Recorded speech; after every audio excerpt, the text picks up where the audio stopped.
찬양의 가사가 비록 우리가 근심과 걱정이 쌓일 때 우리가 그것을 이겨낼 수 있는 것은 기도할 수 있고 또 하나님이 우리를 살펴주시고 우리의 기도에 응답해 주시기 때문이라고 그렇게 찬양은 우리에게 소개하고 있습니다.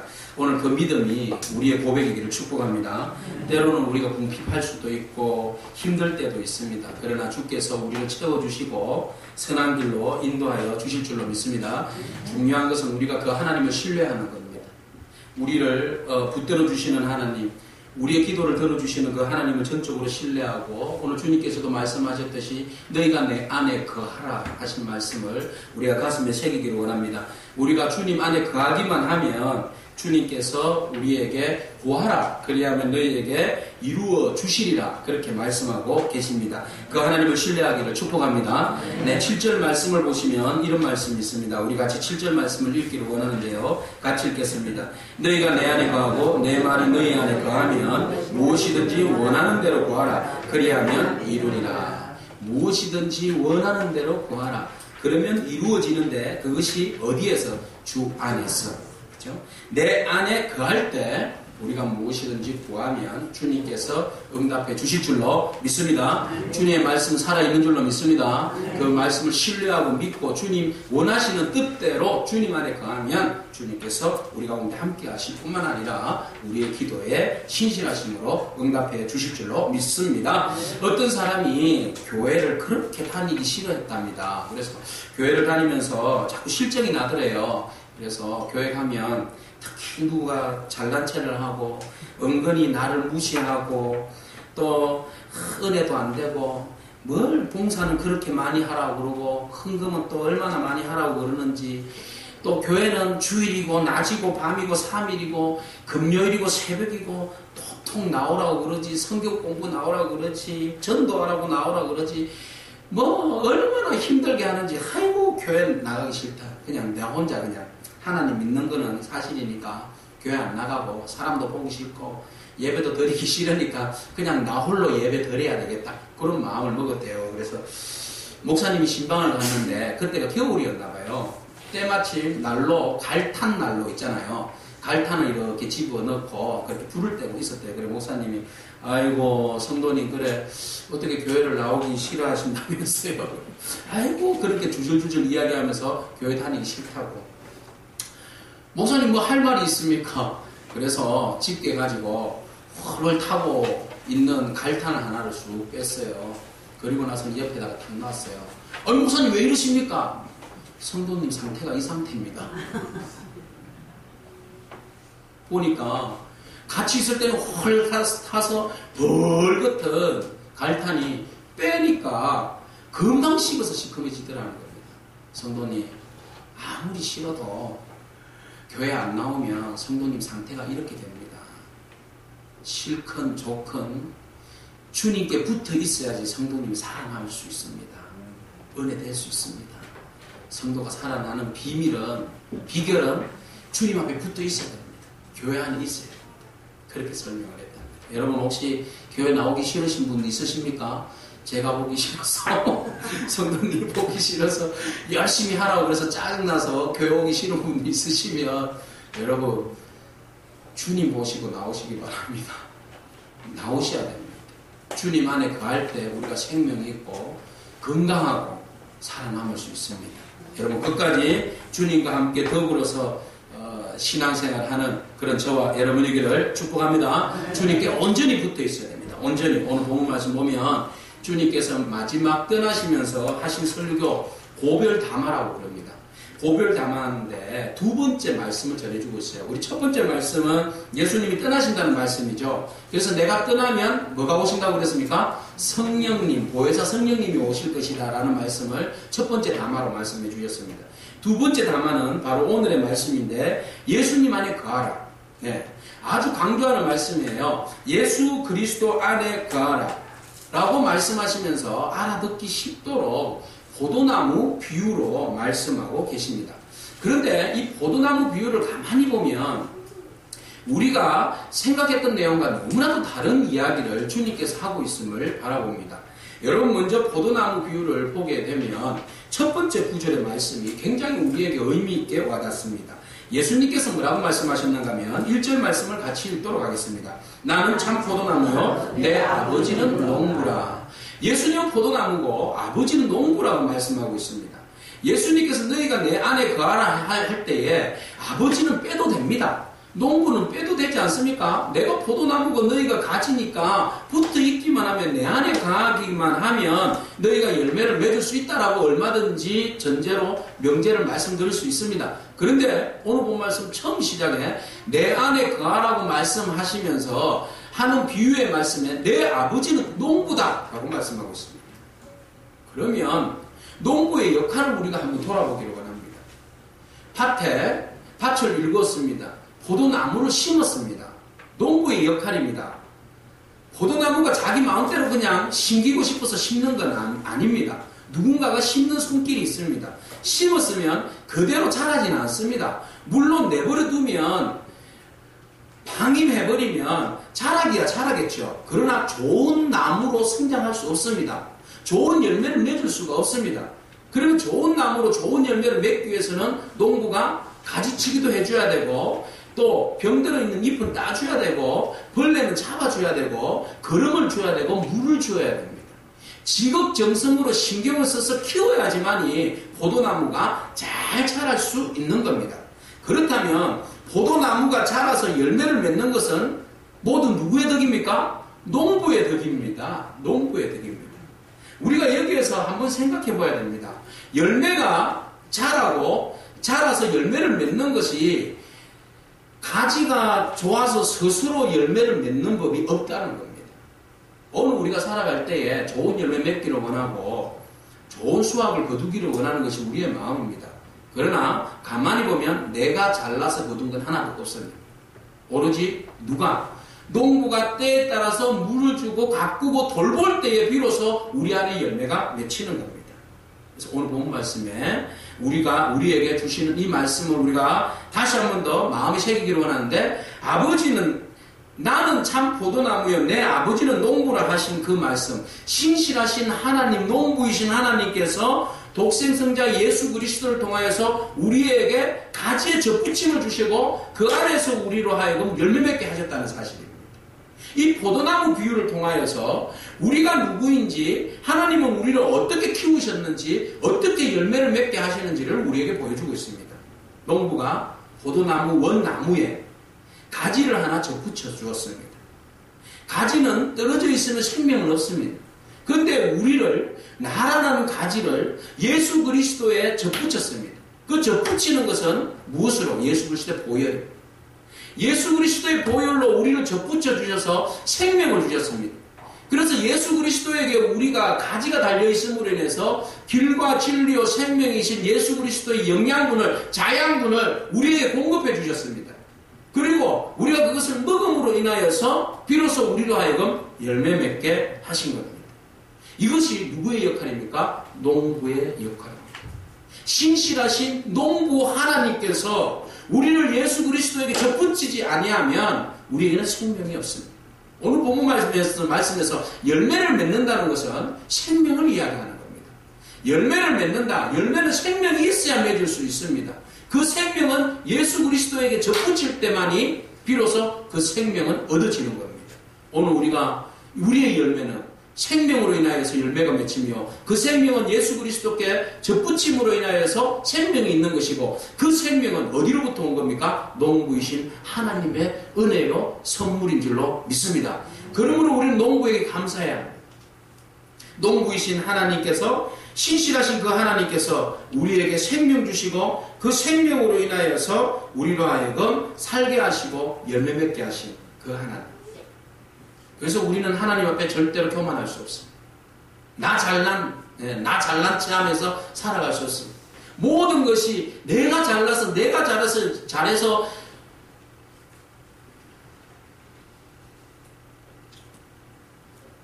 열매를 맺고 성공했다라고 생각하시면 착각입니다. 우리가 고백할 수 있는 것은 오로지 하나님의 은혜. 오늘 그 하나님의 은혜로 인하여서 우리가 예수 그리스도 안에서 생명을 얻고 그 생명으로 살아가는 줄로 믿습니다. 자, 그러면은 보세요. 2절 말씀 보십시오. 2절 말씀에 읽어보면 이런 내용이 있습니다. 같이 읽어보죠. 물은 내게 붙어있어 열매를 맺지 아니하는 가지는 아버지께서 그것을 제거해 버리시고 물은 열매를 맺는 가지는 더 열매를 맺게 하려 그것을 깨끗하게 하시느니라.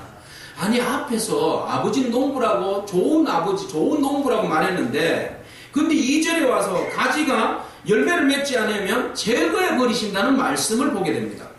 그러면 우리는 당혹스럽습니다. 앞의 말씀과 뒤의 말씀이 너무나도 다른 차이를 두기 때문입니다. 앞에서는 신실하신 농부라서 예수 그리스도께 접붙이고 있으면 우리가 좋은 열매를 맺는다고 말씀하시면서 왜 뒤에는 열매 맺지 않는 나무를 가지를 제거해버린다고 말씀하실까요? 하나님 마치 심판자인 것 같고 너무 무서운 하나님으로 그려져 있습니다. 예전에 여러분 기억하십니까? 식물 시리즈 오후 예배 때 할 때에 포도나무 가지를 제거한다는 말이 오역이었다는 사실. 여러분 기억하고 있습니까? 그러면은 무엇으로 여기에 해석되어져야 하는가? 여러분 한번 귀 담아 들어보십시오. 자, 오늘 본문 말씀에 원어로 보면 헬라어로 보면 이 말씀을 제거해버린다라는 말씀을 원어로 보면 아이로라는 헬라어로 쓰여져 있습니다. 아이로. 아이로에는 두 가지 의미가 있습니다. 여러 가지 의미들을 가지고 있는데 하나는 뭔가 하면 제거해버린다. 맞습니다. 이 말도. 제거해버린다는 말이 있고 하나는 뭐가 있는가 하면 혹시 기억나십니까? 덜어준다. 덜어준다라는 말이 있습니다. 여러분 우리가 똑같은 눈이라는 표현을 쓰지 않습니까? 눈을 쓰는데 지금 바깥에 한방눈이 내리고 있어요 라고 말할 때는 스노우를 쓰죠. 그러나 나 지금 눈이 아파요 할 때 스노우를 씁니까? 아이를 씁니다. 같은 눈이지만 똑같은 말에 눈을 씁니다만 서로 어디에 그 눈이라는 단어를 집어넣느냐에 따라서 의미가 완전히 다릅니다. 아이로 라는 단어를 선택을 해서 쓰지만 이것이 어디에 놓여 있느냐에 따라서 의미가 완전히 다르다는 겁니다. 근데 오늘 본문 말씀 보면 제거해버린다, take away 이렇게 쓸 수 있습니다. cut off 이렇게 쓸 수 있습니다. 그런데 오늘 본문 말씀을 가만히 보면 제거해버린다, 열매를 맺지 않는 가지는 제거해버린다, 굉장히 심판인 것 같고 무서운 것 같습니다. 신실하신 농부가 열매 맺지 않는다고 그냥 확 제거해버릴까? 라는 생각을 해보면 당황스럽습니다.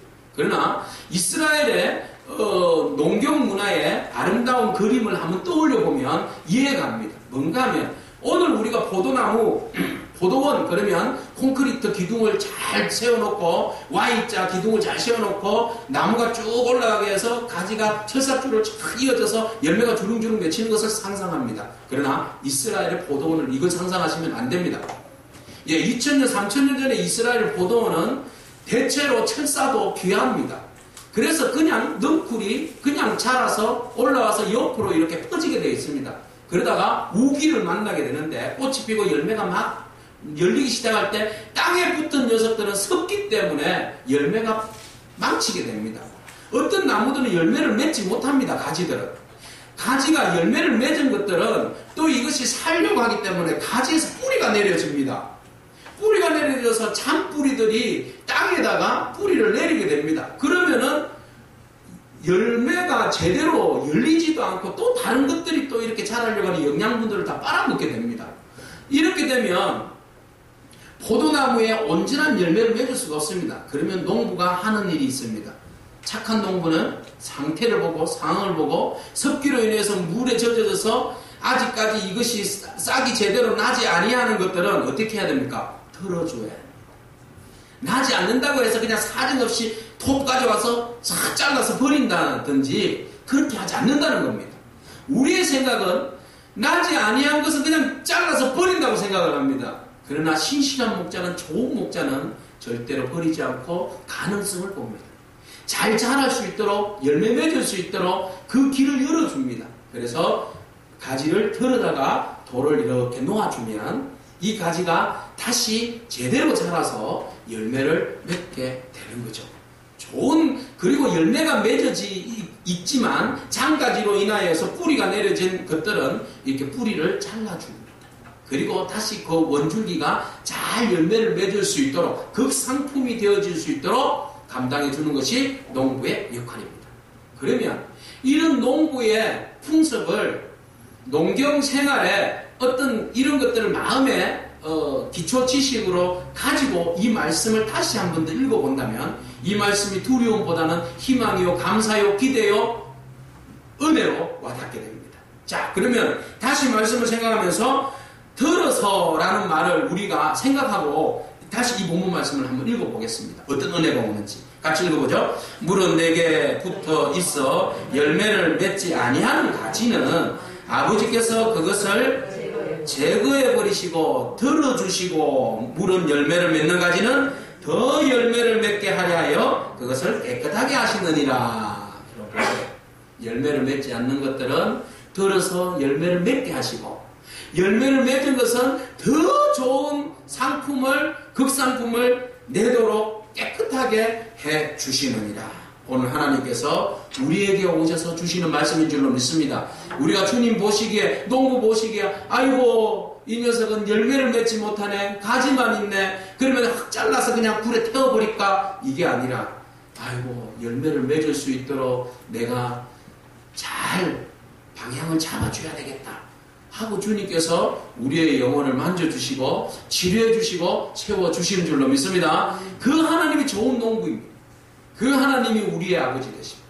그 하나님이 우리로 하여금 어떻게 하든지 가지에만 붙어 있으면 돼요. 나무에만 가지가 붙어 있기만 하면 됩니다.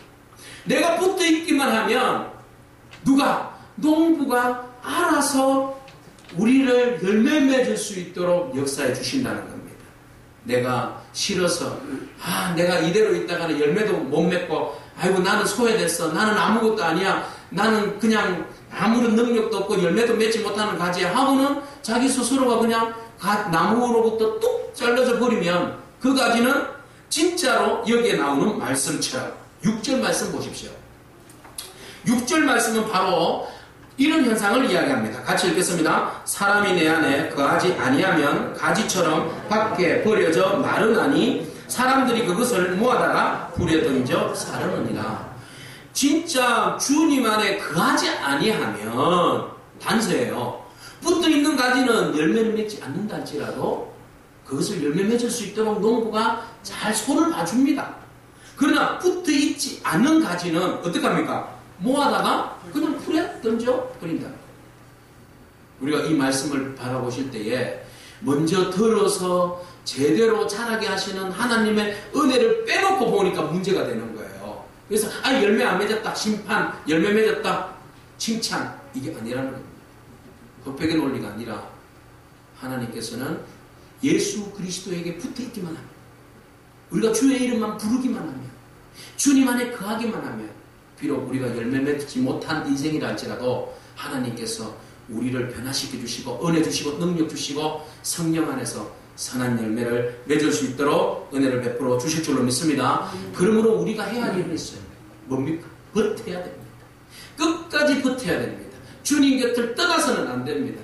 주님 곁에 붙어 있어야 됩니다. 어떠한 일이 있더라도 주님과 함께 하여야 합니다. 그럴 때에 우리가 주님으로부터 내려오는 영원한 영양분을 공급받을 수 있습니다. 그리고 그 영양분으로 인해서 우리가 새 생명을 얻을 줄로 믿습니다. 자, 그렇다면 왜 예수님께서 이 고별담화에서 다른 설교도 많이 하실 수도 있고 다른 이야기도 말씀도 많이 하실 수도 있는데 왜 하필 포도나무 비유로 제자들에게 말씀하고 계실까요? 왜 포도나무 비유를 말씀하시면서 너희가 내 안에 온전히 붙어있어요.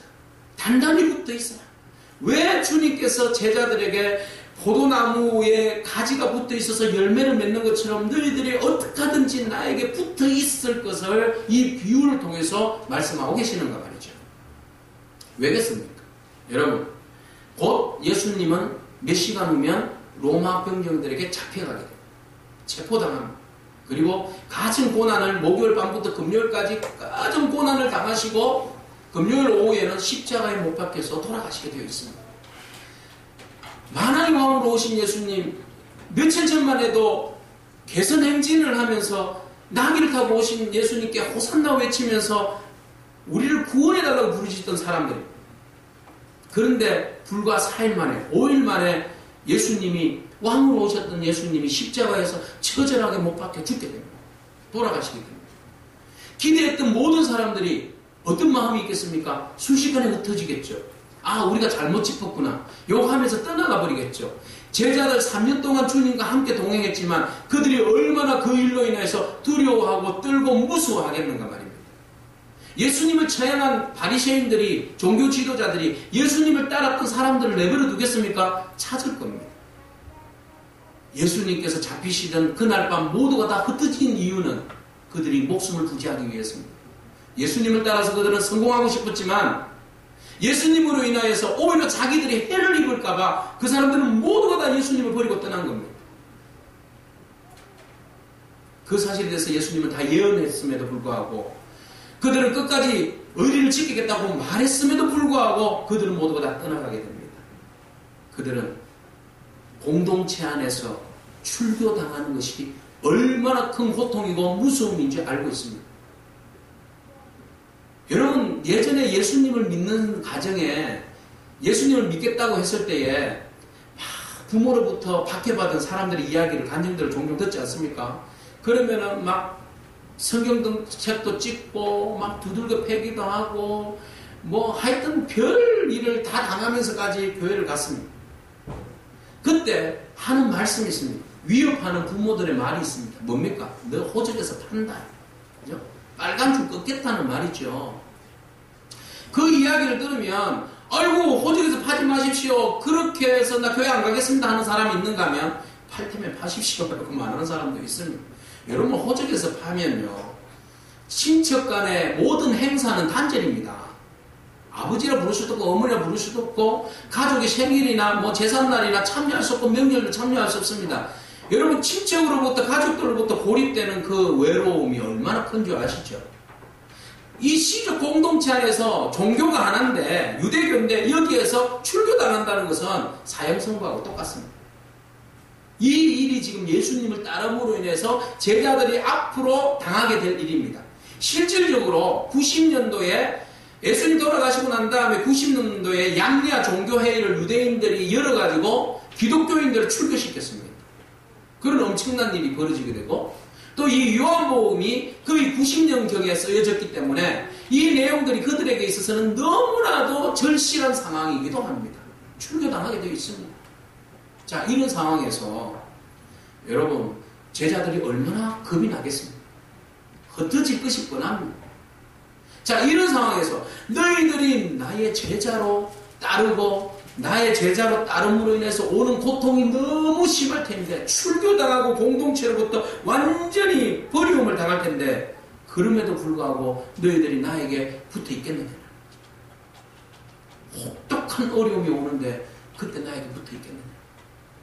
그래서 주님께서 너희가 나에게 붙어 있어, 내 안에 붙어 있어야 너희가 살아날 수 있다라고 강조하고 있는 겁니다. 어떠한 시련과 고통이 곧 닥칠 터인데 그때 나에게서 떨어지면 그 사람은 단절, 완전히 하나님으로부터 단절입니다. 그러나 열매를 맺지 못하고 힘들어도 내 가지에 붙어 있기만 하면, 나에게 붙어 있기만 하면 하나님께서 책임지신다. 하나님께서 너를 책임지시고 너는 걱정 안 해도 된다. 네가 열매를 못 맺음으로 인해서 힘들어한다 할지라도 하나님이 때가 되면 너를 세우시고 치료하시고 고쳐주시고 생명 주셔서 너에게 열매 맺을 수 있는 삶, 거룩한 삶, 능력 있는 삶, 회복의 삶을 허락해 주신다고 말씀하신 겁니다. 이런 위기적인 상황입니다. 이런 위기적인 상황에서, 출교의 위기적인 상황, 그래서 너희가 비로소 그들에게 공동체 안에서 출교당하지만 그러나 나는 너를 버리지 않는다. 여러분, 공동체 안에서 떨어져 나갔지만 다시 주님 안에서 회복되어지고 붙어져야 한다는 것입니다. 오늘 우리가 세상으로부터 단절되고 세상으로부터는 우리가 출교당한다 할지라도 우리를 붙들어 주시고 우리를 접붙여 주시고 우리 안에 생명 주시는 분은 하나님인 줄로 믿습니다. 하나를 잃어버려도 우리는 영원히 잃어버리지 않는 그 주님 안에서 회복되어지고 연결되는 은혜가 있기를 축복합니다. 6절 말씀을 보십시오. 6절 말씀에 우리 같이 읽겠습니다. 사람이 내 안에 거하지 아니하면 가지처럼 밖에 버려져 마르나니 사람들이 그것을 모아다가 불에 던져 사르느니라. 그러므로 너희는 내 안에 거하라. 그렇게 주님께서 말씀하시는 것이지요. 자, 붙어 있는 것이 중요한데 어디에 붙어 있는가가 정말 중요합니다. 주님은 내 안에 거하라고 말씀하시는데 우리는 불안해서 주님 곁에 붙어 있지 아니하고 내 욕심껏 내가 살아남으려고 하는 곳에 붙어 있으려고 하는 경향이 있습니다.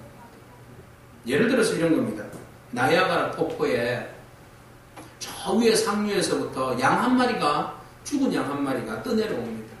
자, 그것을 독수리가 위에서 쫙 발견했어요. 양이 한 마리가 저 물에 떠내려가네.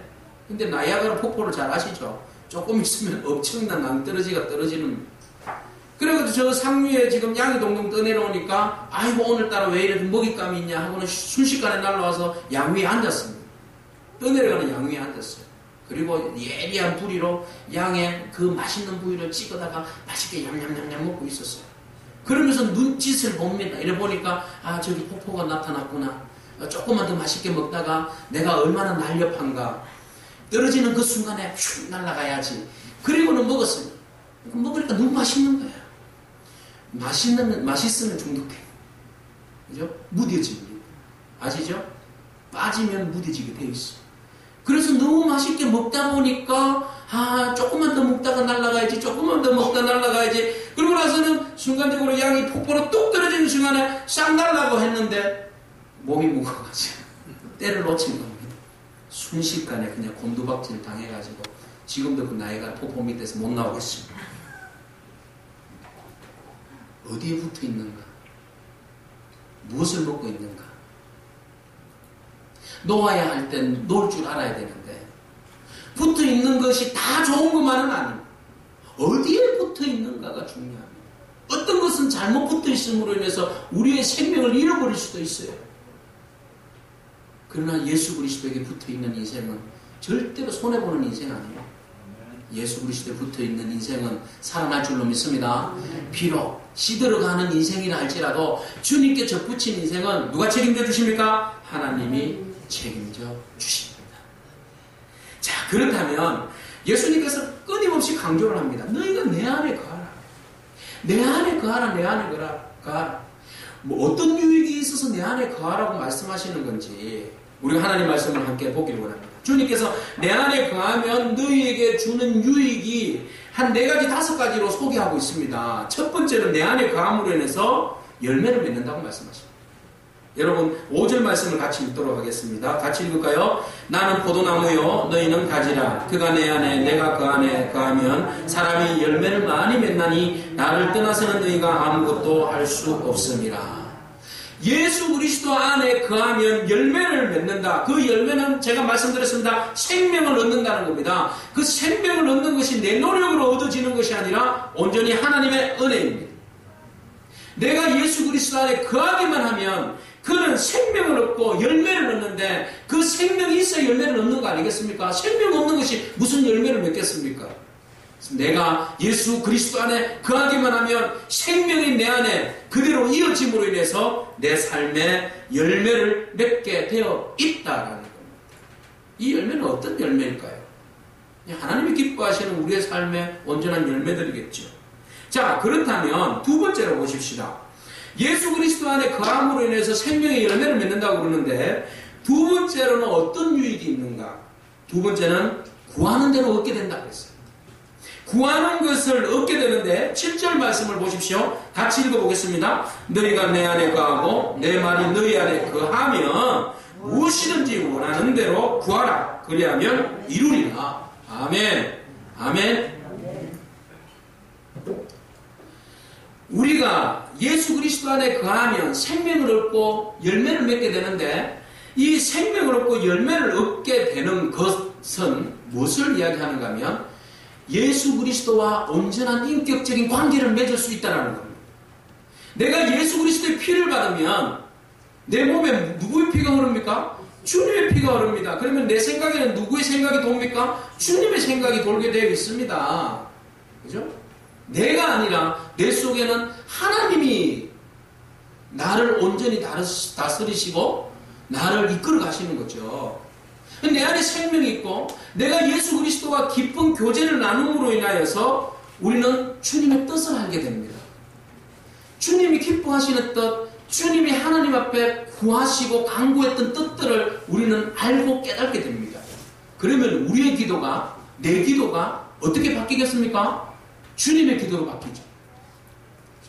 주님께서 구하신 기도가 뭐였습니까? 나의 뜻대로 마옵시고 아버지의 원대로 하옵소서 하는 기도입니다. 그렇다면 내 삶이 내 욕심을 위해서 구하는 기도가 아니라 하나님의 뜻에 따라서 온전하게 구하는 기도가 되는데, 그 기도, 주님이 드렸을 때 그 기도가 이루어졌습니까? 안 이루어졌습니까? 하나님의 뜻을 따라서 구한 기도가 응답되었죠. 그렇다면 우리가 주님의 뜻 가운데 구하는 기도는 응답되겠습니까? 안 되겠습니까? 응답됩니다.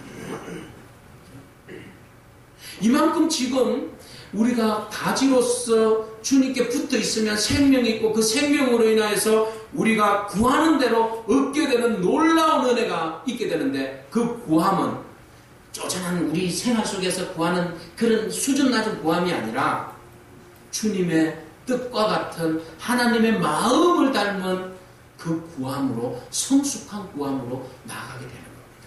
그래서 어떤 분은 실망할 수도 있어요. 내 안에 거하고 너희가 내 안에 거하면 무엇이든지 원하니까 도깨비방망이처럼 하나님 이것도 주시고 저것도 주시고 이것도 응답해 주시고 그것도 주시고 이것마저도 주시옵소서, 분명히 응답해 주신다고 말씀하지 않았습니까? 이것은 조금 지양해야 될 것 같습니다. 주님은 항상 먼저가 무엇인지를 우리에게 소개하고 있어요.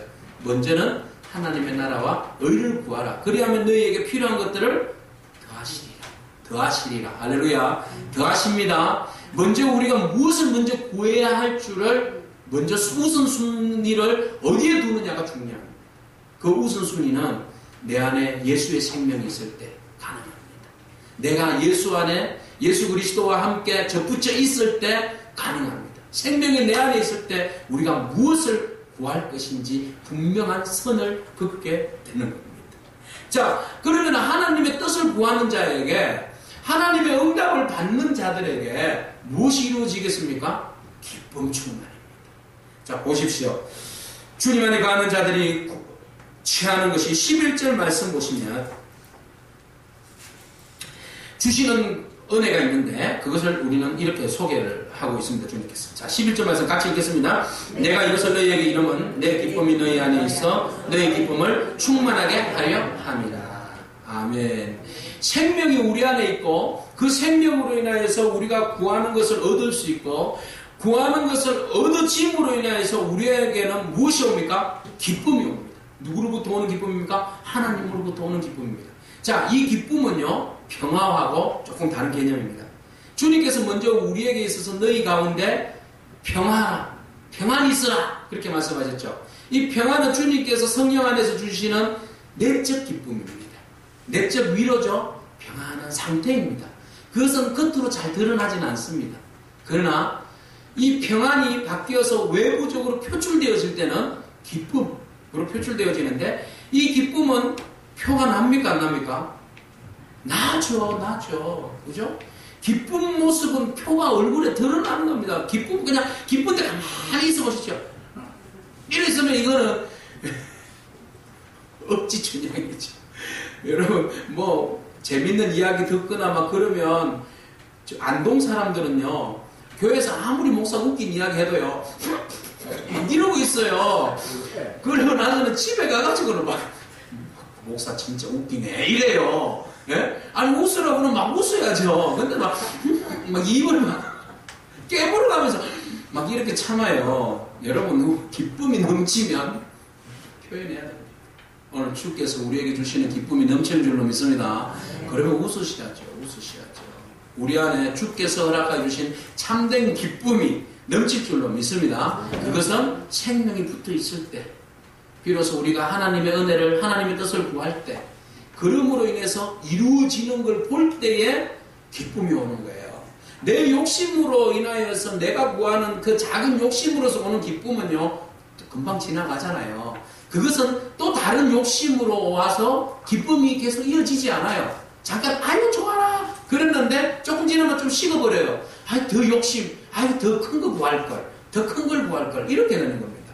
그러나 하나님의 것을 구하고 하나님의 나라를 구하게 되면 그 구함으로 인해서 이루어지는 것 보고 너무 감사한 거예요. 너무 은혜가 되는 거예요. 여러분 새벽재단에 하나님 이거 교회를 위하여서 하나님 나라를 위해서 간절히 간구하는데 그럼 어느 날 그것이 응답으로 뚝 떨어졌을 때 여러분 저 기뻐하는 거 여러분 봤습니다. 얼마나 기뻐하는지 여러분 모습 봤습니다. 예, 그것이 기쁨이에요. 여러분 그 기쁨들이 우리의 생활 속에서 상식이 되기를 축복합니다.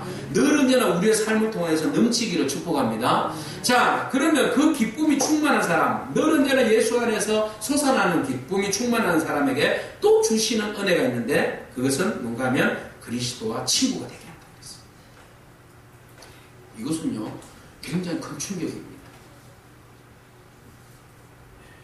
예수님이 하나님을 보고 아버지라고 그랬어요. 아빠라고 그랬어요. 사람들이 굉장히 충격을 받고는 어떻게 하나님을 보고 아빠라고 그러냐고 막 신성모독이라고 그러고 예수님을 굉장히 미워했어요. 근데 보세요. 그 예수님이 제자들을 보고 예수님은 하나님이시지 않습니까? 네? 하나님이십니다. 예수님이 제자들을 보고 너희들은 늘 언제나 주종관계예요. 가벌이지 가벌. 그래서 예수님이 얼마든지 갑질할 수 있어요. 요즘 갑질 많이 하잖아요. 그죠? 얼마든지 갑으로서의 그 역할을 할 수 있습니다. 어디 너희가 나와 일할 수 있습니다. 그런데 주님께서 너희가 생명 안에 있고 너희가 하나님의 뜻을 구하고 그리고 너희 안에 그것들로 인하여서 기쁨이 넘친 삶이 이어지면 너희가 누구라고요? 나의 친구. 그리고 오늘 우리는 주님의 친구인 줄로 믿습니다.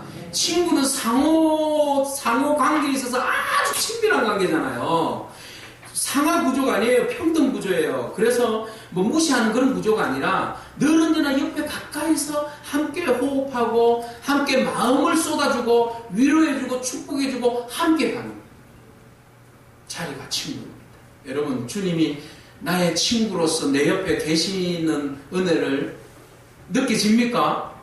아멘. 느끼셔야 됩니다. 내 옆에서 나와 함께 위로하시는 주님, 눈물을 흘릴 때 눈물도 닦아주시고 내가 아파 고통할 때 같이 울어도 주시고 내가 가는 길 동행도 해주시고 축하도 해주시고 기뻐도 해주시고 함께 하시는 그 주님, 친구 되신 주님, 그 주님이 오늘 우리와 함께 합니다. 그래서 주님이 요한복음에서 특별히 제자들을 보고 말씀하실 때에 애제자 한 명 두셨어요. 그죠? 애제자가 누굽니까? 사도 요한이지 않습니까? 그 애제자는 또한 누가 될 수 있습니까? 우리가 될 수 있어요. 그 애제자의 자리에 가룟 유다를 초청했지만 가룟 유다는 자기 욕심 때문에 애제자의 자리를 거부했습니다. 오늘 우리에게도 주님께서 요청하십니다. 초청하십니다. 그 애제자의 자리, 사랑의 친구의 자리, 그 자리에 우리를 초대하는 줄로 믿습니다. 그 친구의 자리에서 함께 동행하는 그런 우리가 되었으면 좋겠습니다. 15절 말씀 같이 읽겠습니다. 이제부터는 너희를 종이라 하지 아니하리니 종은 주인이 하는 것을 알지 못함이라. 너희를 친구라 하였노니 내가 내 아버지께 들은 것을 다 너희에게 알게 하였습니다. 아멘. 그러면 성령 안에서 아버지께서 주님께 보여주신 하나님 나라의 비밀과 사역들 그 모든 의로움을 또한 우리에게도 계시해 주실 줄로 믿습니다. 그러면 우리가 주님의 마음을 품고 성령 안에서 주님 안에서 하나님의 나라를 온전히 이루어가며 열매도 맺고 생명 안에서 기쁨이 충만한 그런 은혜가 있기를 축복합니다. 네, 기도하겠습니다. 네, 말씀을 생각하면서 함께 기도하기를 원합니다. 주님 곁을 떠나지 않고 오직 주님에게만 붙어있는 인생 되게 해달라고 기도했으면 좋겠고요. 생명의 열매가 맺도록 더 깊은 성령 안에서의 교제가 있게 해주시고 주님의 마음을 깨닫게 해달라고 성령 안에서 기쁨이 충만하게 하사 제자로서의 삶을 복된 인생을 살게 해달라고 우리 합심해서 기도하겠습니다.